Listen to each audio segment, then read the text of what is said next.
தேவனால் பிறப்பதெல்லாம் உலகத்தை ஜெயிக்கும்.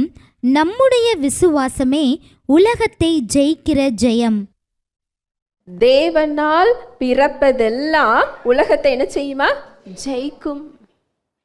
இந்த நோக்கத்தோடு தான் அவர் நம்மை உருவாக்கி இருக்கிறார். அந்த இயல்போடு, அந்த ஒரு படைப்போடு தான் நம்ம என்ன செய்யப்பட்டிருக்கிறோம்? படைக்கப்பட்டிருக்கிறோம். நாம் வெற்றிக்காக போராடுகிறவர் இல்லை, வெற்றியிலிருந்து போராட என்ன செய்யப்பட்டிருக்கிறோம்? அழைக்கப்பட்டிருக்கிறோம். வெற்றியில இருந்து நம்ம போராடுறோம் அப்படின்னா என்ன அர்த்தம் தெரியுமா? உங்க பேர்ல ஒரு இடம் இருக்குது, பட்டா உங்க பேர்ல தான் இருக்குது. அது எந்த அளவுக்கு அதோட எல்கைகள் இருக்குங்கிறதெல்லாம் உங்க கையில என்ன செய்யப்பட்டாச்சு? கொடுக்கப்பட்டாச்சு.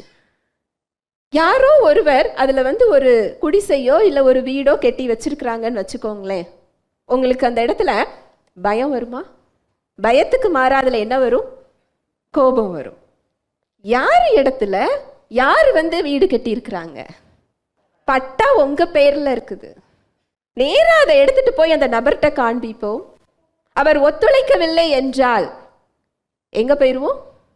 கோர்ட்டுக்கு போயிருவோம். கோர்ட்டுக்கு போனா அது யார் பக்கம் ஜெயிக்கும்? நம்ம பக்கம்தான். இந்த பிரச்சனையை நம்ம எதிர்கொள்ளும் போது நமக்கு அங்கு பயம் வராது, கலக்கம் வராது. இந்த இடம் எனக்கு கிடைக்குமா கிடைக்காதாங்கிற சந்தேகம் நமக்கு என்ன செய்யாது? வராது. பட்டா யார் பேர்ல இருக்கு? நம்ம பேர்ல இருக்குது.